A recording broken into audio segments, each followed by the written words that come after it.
पंच परमेश्वर लेखक Premchand ji. Please subscribe great ज्ञान IQ। मुक्ति संघर्ष के महान योद्धा कथाकार प्रेमचंद का जन्म 31 जुलाई 1880 को वाराणसी से 6 मील दूर लम्ही ग्राम में हुआ था और मृत्यु 1936 में वाराणसी में हुई। उन्होंने निम्न मध्यम वर्गीय जीवन के अभावों, संकटों और परेशानियों से निरंतर जूझते हुए अपने मानवीय एवं सृजनात्मक व्यक्तित्व का निर्माण किया और अपने देश और दुनिया के मनुष्यों की मुक्ति के लिए अपना तन मन धन सब कुछ होम कर दिया। अपने जीवन मूल्यों की रक्षा के लिए जीवन भर संघर्ष करने वाली इस सर्वकालिक अमर रचनाकार ने अपने उपन्यासों और कहानियों के जरिए एक सुखी समृद्ध मानवीय विश्व समाज के सपनों को साकार करने के उद्देश्य से ही अपने जीवन और साहित्य दोनों में अनवरत एक योद्धा की भूमिका का निर्वाह किया,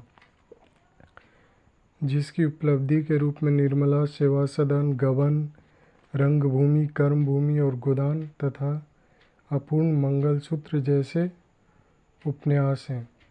प्रेमचंद ने एक कहानीकार के रूप में लगभग 300 कहानियाँ लिखी, जिनमें जीवन के हर क्षेत्र, हर वर्ग के पात्रों की जीवन स्थितियों का अत्यंत मार्मिक चित्रण है।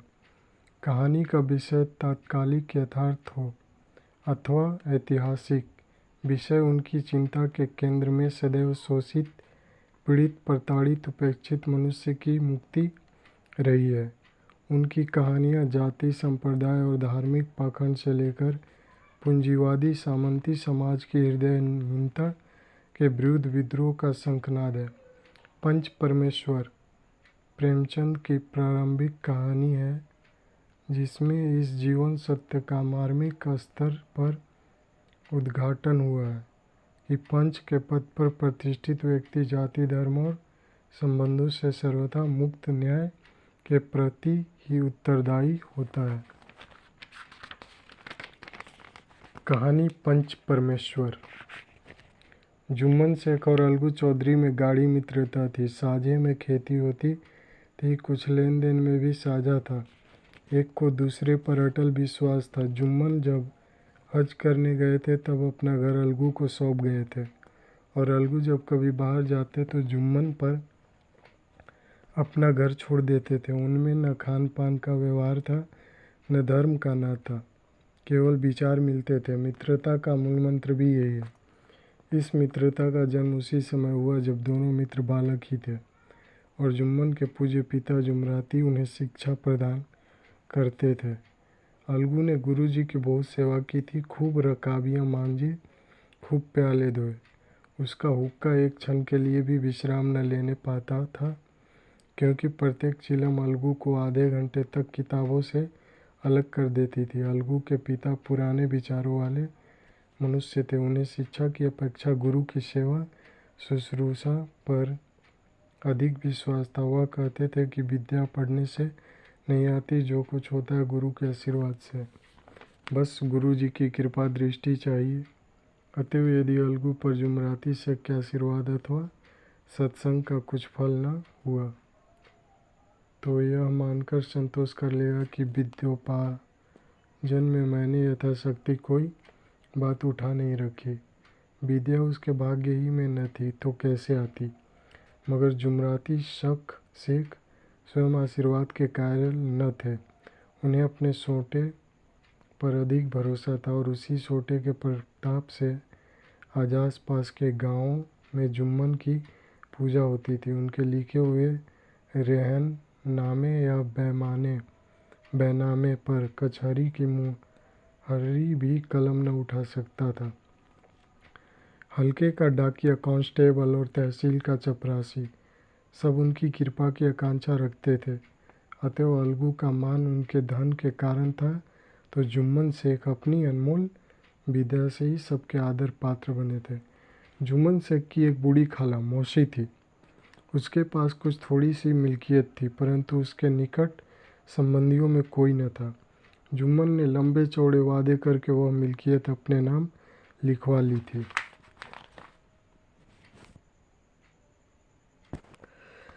जब तक दान पात्र की रजिस्ट्री न हुई थी तब तक खाला जान का खूब आदर सत्कार किया गया।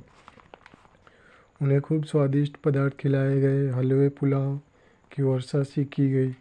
पर रजिस्ट्री की मुहर ने इन खातिरदारियों पर भी मानो मुहर लगा दी। जुम्मन की पत्नी करीमन रोटियों के साथ कड़वी बातें के कुछ तेज तीखे सालन भी देने लगी। जुम्मन शेख भी निठुर हो गए। अब बेचारी खाला जान को नित्य ही ऐसी बातें सुनने पड़ती थी। बुढ़िया न जाने कब तक जिएगी।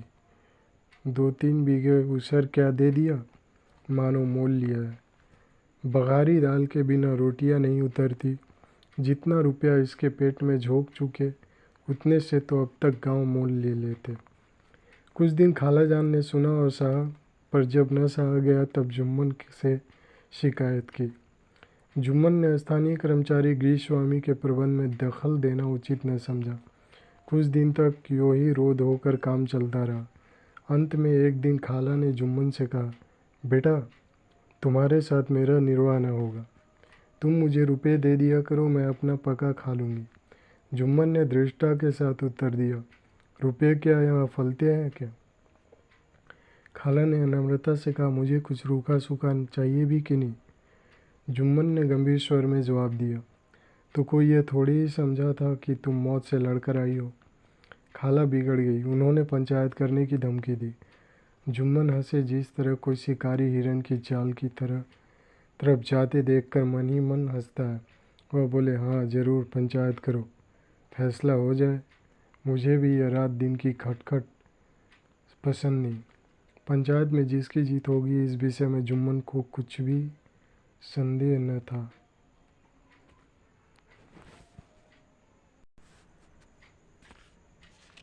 आसपास के गांव में ऐसा कौन था जो उसके अनुग्रहों का ऋणी न हो? ऐसा कौन था जो उसको शत्रु बनाने का साहस कर सके? किसमें इतना बल था जो उसका सामना कर सके? आसपास के फरिश्ते तो पंचायत करने आवेंगे ही नहीं। इसके बाद कई दिन तक बुढ़ी खाला हाथ में एक लकड़ी लिए आसपास के गांव में दौड़ती रही। कमर झुककर कमान हो गई थी। एक एक पग चलना दूभर था, मगर बात आ पड़ी थी।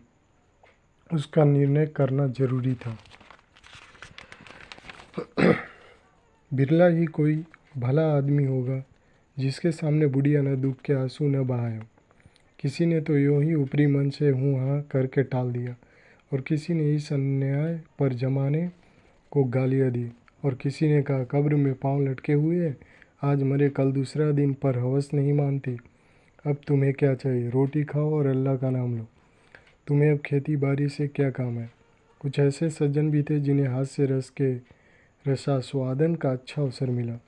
झुकी हुई कमर, पोपला मुंह, सन के से बाल, इतनी सामग्री एकत्र हो तब हंसी क्यों ना आवे।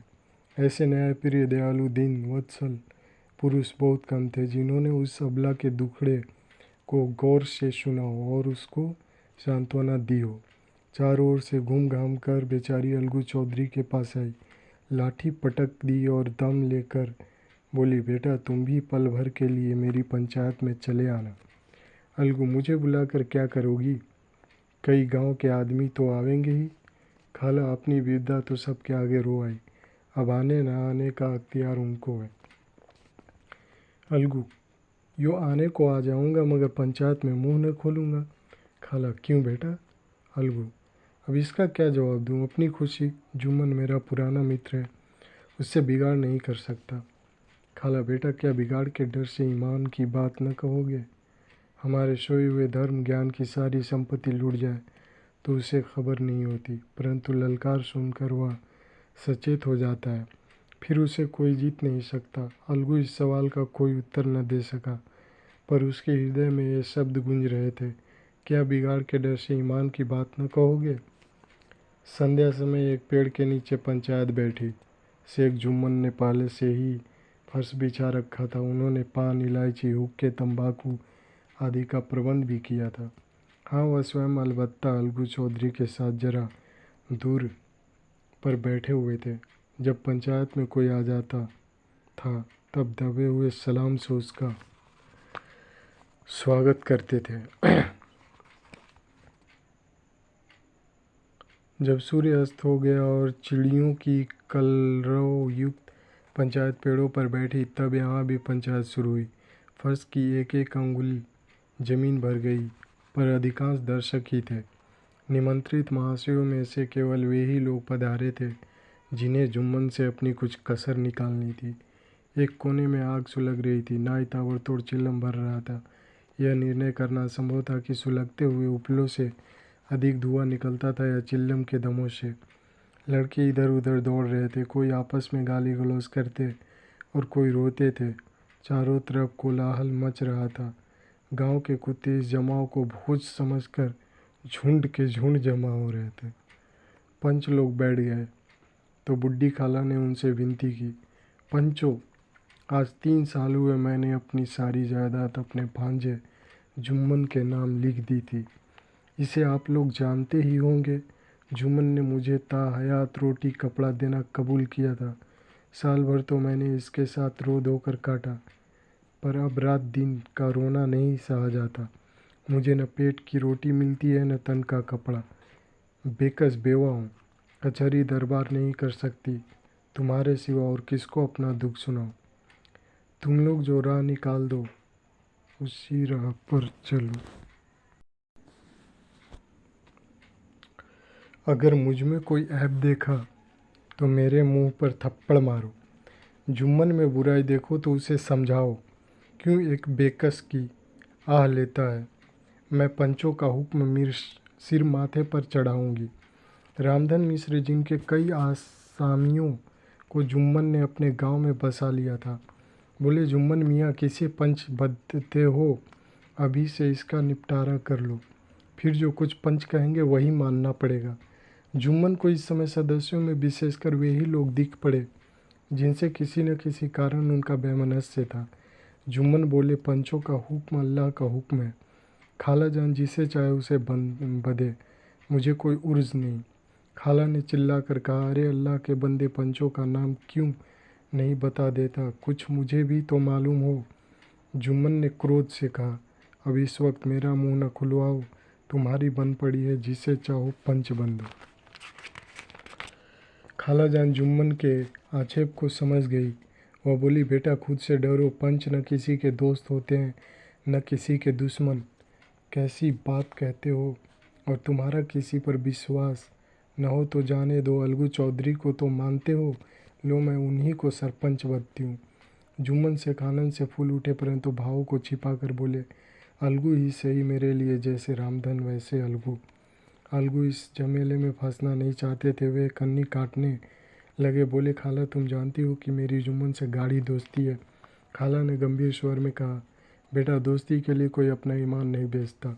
पंच के दिल में खुदा बसता है। पंचों के मुंह से जो बात निकलती है वह खुदा की तरफ से निकलती है। अलगू चौधरी सरपंच हुए। रामधन मिश्र और जुम्मन के दूसरे विरोधियों ने बुढ़िया को मन ही मन बहुत कोसा। अलगू चौधरी बोले, शेख जुम्मन, हम और तुम पुराने दोस्त हैं। जब काम पड़ा तुमने हमारी मदद की है और हम भी जो कुछ बन पड़ा तुम्हारी सेवा करते रहे हैं। मगर इस समय तुम और बुढ़ी खाला दोनों हमारी निगाह में बराबर हो। तुमको पंचों से जो कुछ अर्ज करनी हो करो।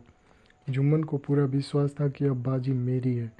अलगू यह सब दिखावे की बातें कर रहा है, अतएव शांत चित होकर बोले, पंचों 3 साल हुए खाला जान ने अपनी जायदाद मेरे नाम हिब्बा कर दी थी। मैंने उन्हें ताहयात खाना कपड़ा देना कबूल किया था।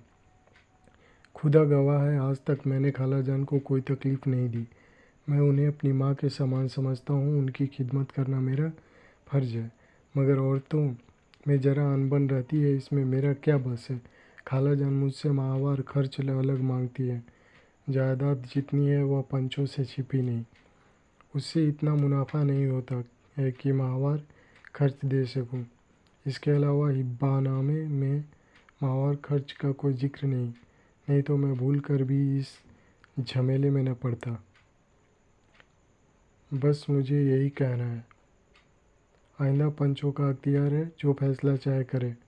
अलगू चौधरी को हमेशा कचहरी से काम पड़ता था, अतः वह पूरा कानूनी आदमी था। उसने जुम्मन से जिरह शुरू की। एक एक प्रश्न जुम्मन के हृदय पर हथौड़े की चोट की तरह पड़ता था। रामधन मिश्र इन प्रश्नों पर मुग्ध हो जाते थे। जुम्मन चकित थे कि अलगू को क्या हो गया। अभी यह अलगू मेरे साथ बैठा हुआ कैसी कैसी बातें कर रहा था। इतनी ही देर में ऐसी काया पलट हो गई कि मेरी जड़ खोदने पर तुला हुआ है। न मालूम कब की कसर यह निकाल रहा है। क्या इतने दिनों की दोस्ती कुछ भी काम न आवेगी। जुम्मन शेख तो इसी संकल्प विकल्प में पड़े हुए थे कि इतने में अलगू ने फैसला सुनाया। जुम्मन शेख, पंचों ने इस मामले पर विचार किया। उन्हें यह नीति संगत मालूम होता है कि खालाजान को माहवार खर्च दिया जाए। हमारा विचार है कि खाला की जायदाद से इतना मुनाफा अवश्य होता है कि माहवार खर्च दिया जा सके। बस यही हमारा फैसला है। अगर जुम्मन को खर्च देना मंजूर न हो तो हिब्बानामा रद्द समझा जाए। यह फैसला सुनते ही जुम्मन सन्नाटे में आ गए।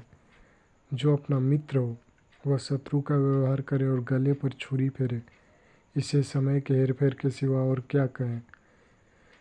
जिस पर पूरा भरोसा था उसने समय पड़ने पर धोखा दिया। ऐसे ही अवसरों पर झूठे सच्चे मित्रों की परीक्षा की जाती है। यही कलयुग की दोस्ती है। अगर लोग ऐसे कपटी धोखेबाज न होते तो देश में आपत्तियों का प्रकोप क्यों होता। यह हैजा, प्लेग आदि व्याधियाँ दुष्कर्मों के ही दंड है। मगर रामधन मिश्र और अन्य पंच अलगू चौधरी की इस नीति परायणता की प्रशंसा जी खोलकर कर रहे थे। वे कहते थे, इसी का नाम पंचायत है। दूध का दूध और पानी का पानी कर दिया। दोस्ती दोस्ती की जगह है, किंतु धर्म का पालन करना मुख्य है। ऐसी ही सत्यवादियों के बल पर पृथ्वी ठहरी है, नहीं तो वह कब की रसातल को चली जाती। इस फैसले ने अलगू और जुम्मन की दोस्ती की जड़ हिला दी। अब वे साथ साथ बातें करते नहीं दिखाई देते। इतना पुराना मित्रता रूपी वृक्ष सत्य का एक झोंका भी न सह सका। सचमुच वह बालू की ही जमीन पर खड़ा था। उनमें अब शिष्टाचार का अधिक व्यवहार होने लगा। एक दूसरे के आवा भगत ज़्यादा करने लगे। वे मिलते जुलते थे, मगर उसी तरह जैसे कभी तलवार से ढाल मिलती है। जुम्मन के चित्त में मित्र की कुटिलता आठों पहर खटकार करती थी। उसे हर घड़ी यही चिंता रहती थी कि किसी तरह बदला लेने का अवसर मिले। अच्छे कामों की सिद्धि में बड़ी देर लगती है, पर बुरे कामों की सिद्धि में यह बात नहीं होती। जुम्मन को भी बदला लेने का अवसर जल्दी मिल गया। पिछले साल अलगू चौधरी बटेसर से बैलों की एक बहुत अच्छी जोड़ी मूल लाए थे। बैल पचाही जाति के सुंदर बड़े बड़े सींग वाले थे। महीनों तक आस पास के गांव के लोग दर्शन करते रहे। दैव योग से जुम्मन की पंचायत के 1 महीने के बाद इस जोड़ी का एक बैल मर गया। जुम्मन ने दोस्तों से कहा, यह दगाबाजी की सज़ा है। इंसान सब्र भले ही कर जाए, पर खुदा नेक बद सब देखता है। अलगू को संदेह हुआ कि जुम्मन ने बैल को विष दे दिया है। चौधराइन ने भी जुम्मन पर ही इस दुर्घटना का दोषारोपण किया। उसने कहा, जुम्मन ने कुछ कर करा दिया है। चौधराइन और करीमन में इस विषय पर एक दिन खूब ही वाद विवाद हुआ। दोनों देवियों ने शब्द बाहुल्य की नदी बहा दी। व्यंग, वक्रोक्ति, अन्योक्ति और उपमा आदि अलंकारों में बातें हुई। जुम्मन ने किसी तरह शांति स्थापित की। उन्होंने अपनी पत्नी को डांट डपट कर समझा दिया। वह उसे उस रणभूमि से हटा भी ले गए। उधर अलगू चौधरी ने समझाने बुझाने का काम अपने तर्कपूर्ण छोटे से लिया। अब अकेला बैल किस काम का। उसका जोड़ा बहुत ढूंढा गया, पर न मिला। निदान यह सलाह ठहरी कि इसे बेच डालना चाहिए। गांव में एक समझू साहू थे। वह इक्का गाड़ी हाँकते थे। गांव से गुड़ घी लाद कर मंडी ले जाते। मंडी से तेल नमक भर लाते और गांव में बेचते। इस बैल पर उनका मन लहराया। उन्होंने सोचा, यह बैल हाथ लगे तो दिन भर बेखटके 3 खेप हो। आजकल तो एक ही खेप में लाले पड़े रहते हैं। बैल देखा, गाड़ी में दौड़ाया, बाल भौरी की पहचान कराई, मोल तोल किया और उसे लाकर द्वार पर बांध दिया। 1 महीने में दाम चुकाने का वादा ठहरा। चौधरी को भी गरज थी कि घाटे की परवाह न की। समझू साहू ने नया बैल पाया तो लगे उसे रगेदने। वह दिन में 3-3 4-4 खेपे करने लगे। न चारे की फिक्र थी न पानी की, बस खेपों से काम था। मंडी ले गए, वहाँ कुछ सूखा भूसा सामने डाल दिया। बेचारा जानवर अभी दम भी न लेने पाया था कि फिर जोत दिया। अलगू चौधरी के घर था तो चैन की बंसी बजती थी। बैलराम छठे चमाहे कभी बहली में जोते जाते थे, खूब उछलते कूदते और कोसों तक दौड़ते चले जाते थे। वहाँ बैलराम का घर रातीब था। साफ पानी, दली हुई अरहर की दाल और भूसे के साथ खली, और यही नहीं, कभी कभी घी का स्वाद भी चखने को मिल जाता था। शाम सवेरे एक आदमी खरहरे करता, पूछता और सहलाता था। कहाँ वह सुख चैन, कहाँ यह आठों पहर की खेप। महीने भर ही में वह पीस सा गया। इक्के का जुआ देखते ही उसका लहू सूख जाता था। एक एक पग चलना दुभर था, हड्डियाँ निकल आई थी, पर था वह पानीदार, मार की बर्दाश्त न होती थी। एक दिन चौथे खेप में साहू जी ने दूना बोझ लादा। दिन भर का थका जानवर पैर न उठते थे, पर साहू जी कोड़े फटकारने लगे। बस फिर क्या था, बैल कलेजा तोड़कर चला। कुछ दूर दौड़ा और चाहा कि दम ले लूं, पर साहू जी को जल्द पहुंचने की फिक्र थी, अतः उन्होंने कई कोड़े बड़ी निर्दयता से फटकारे। बैल ने एक बार फिर जोर लगाया, पर अब की बार शक्ति ने जवाब दे दिया। वह धरती पर गिर पड़ा और ऐसा गिरा कि फिर न उठा। साहू जी ने बहुत पीटा, टांग पकड़कर खींचा, नथनों में लकड़ी ठूस दी, पर कहीं मृतक भी उठ सकता है। तब साहू जी को कुछ शक हुआ। उन्होंने बैल को गौर से देखा, खोल कर अलग किया और सोचने लगे कि गाड़ी कैसे घर पहुँचे। बहुत चीखे चिल्लाए, पर देहात का रास्ता बच्चों की आँख की तरह सांझ होते ही बंद हो जाता है। कोई नज़र न आया, आसपास कोई गांव भी न था। मारे क्रोध के उन्होंने मरे हुए बैल पर दुर्रे लगाए और कोसने लगे। अभागे, तुझे मरना ही था तो घर पहुंचकर मरता, ससुरा बीच रास्ते ही में मर रहा। अब गाड़ी कौन खींचे। इस तरह साहू जी खूब चले बुने। कई बोरे गुड़ और कई पीपे घी उन्होंने बेचे थे। 200-250 रुपये कमर में बंधे थे। इसके सिवा गाड़ी पर कई बोरे नमक के थे, अतः छोड़कर जा भी न सकते थे। लाचार बेचारे गाड़ी पर ही लेट गए। वही रत जग्गा करने की ठान ली। चिल्लम पी गया, फिर हुक्का पिया। इस तरह साहू जी आधी रात तक नींद को बहलाते रहे। अपनी जान में तो वह जागते ही रहे, पर पौ फटते ही जो नींद टूटी और कमर पर हाथ रखा तो थैली गायब। घबरा कर इधर उधर देखा तो कई कनस्तर तेल भी नदारद। अफसोस में बेचारे ने सिर पीट लिया और पछाड़ खाने लगे। प्रातःकाल रोते बिलखते घर पहुँचे। सहुआइन ने जब यह बुरी सुनावनी सुनी तब पहले तो रोई, फिर अलगू चौधरी को गालियाँ देने लगी। निगोड़े ने ऐसा कुलच्छनी बैल दिया कि जन भर की कमाई लूट गई। इस घटना को हुए कई महीने बीत गए। अलगू जब अपने बैल के दाम मांगते तब साहू और सहुआइन दोनों ही झल्लाए हुए कुत्ते की तरह चढ़ बैठते और अंड बंड बकने लगते। वाह, यहाँ तो सारे जन्म की कमाई लूट गई, सत्यानाश हो गया। इन्हें दामों की पड़ी है। मुर्दा बैल गले बांध दिया, हमें नीरा पोंगा ही समझ लिया है। हम भी बनिए के बच्चे हैं।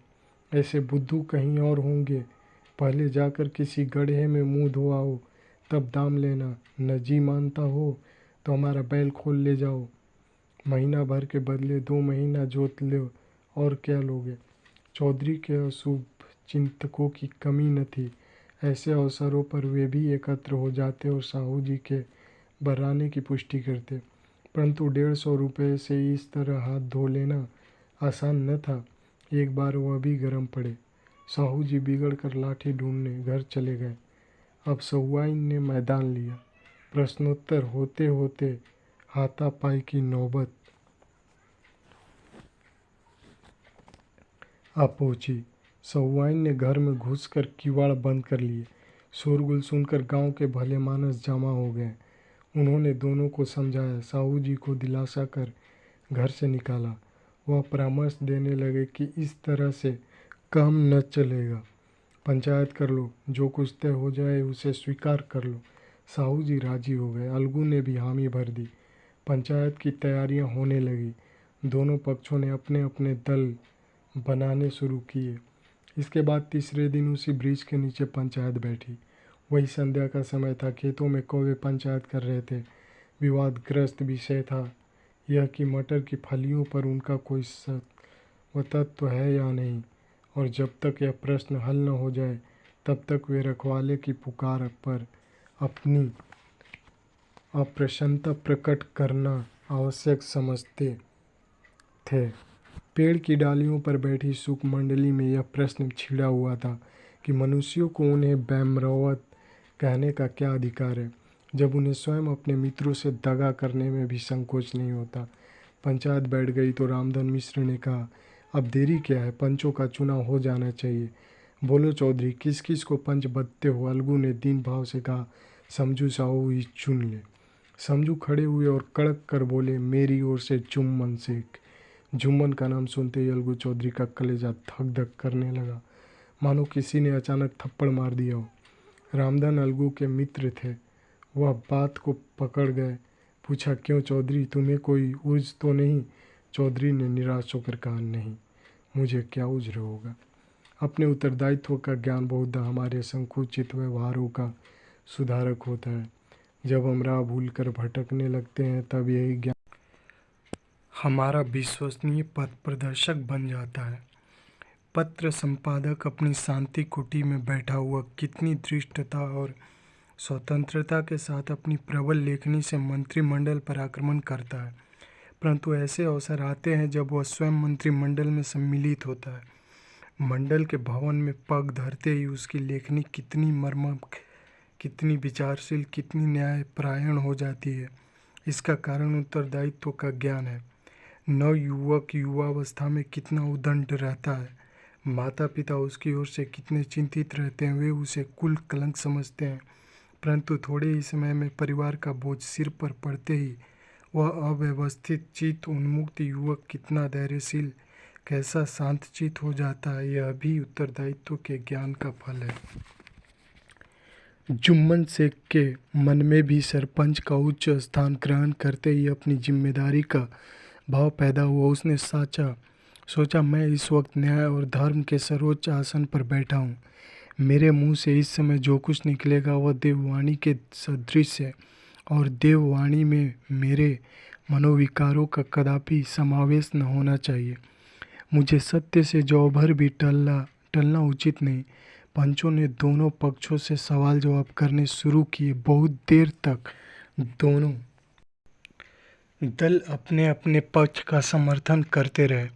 इस विषय में तो सब सहमति थे कि समझू को बैल का मूल्य देना चाहिए, परंतु दो महाशय सकारण रियायत करना चाहते थे कि बैल के मर जाने से समझू को हानि हुई। इसके प्रतिकूल दो सभ्य मूल्य के अतिरिक्त समझू को दंड भी देना चाहते थे, जिससे फिर किसी को पशुओं के साथ ऐसी निर्दयता करने का साहस न हो। अंत में जुम्मन ने फैसला सुनाया, अलगू चौधरी और समझू साहू, पंचों ने तुम्हारे मामले पर अच्छी तरह विचार किया। समझू को उचित है कि बैल का पूरा दाम दे।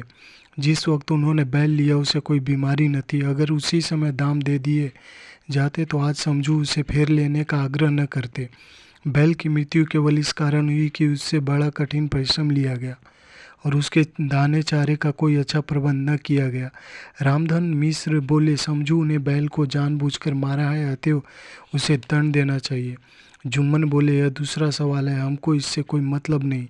झगड़ू साहू ने कहा, समझू के साथ कुछ रियायत होनी चाहिए। जुम्मन बोले, यह अलगू चौधरी की इच्छा पर निर्भर है, वह रियायत करे तो उनकी भल मनसी। अलगू चौधरी फूले न समाये उठ खड़े हुए और जोर से बोले, पंच परमेश्वर की जय। इसके साथ ही चारों ओर से प्रतिध्वनि हुई, पंच परमेश्वर की जय। प्रत्येक मनुष्य जुम्मन की नीति को सराहता था। इसे कहते हैं न्याय। यह मनुष्य का काम नहीं, पंच में तो परमेश्वर वास करते हैं। यह उन्हीं की महिमा है। पंच के सामने खोटे को कौन खरा कह सकता है। थोड़ी देर बाद जुम्मन अलगू के पास आए और उनके गले लिपट कर बोले, भैया, जब से तुमने मेरी पंचायत की तब से मैं तुम्हारा प्राणघातक शत्रु बन गया था, पर आज मुझे ज्ञात हुआ कि पंच के पद पर बैठकर न कोई किसी का दोस्त होता है न दुश्मन। न्याय के सिवा उसे और कुछ नहीं सोचता। आज मुझे विश्वास हो गया कि पंच की जबान से खुदा बोलता है। अलगू रोने लगे। इस पानी से दोनों के दिलों का मैल धुल गया। मित्रता की मुरझाई हुई लता फिर हरी हो गई।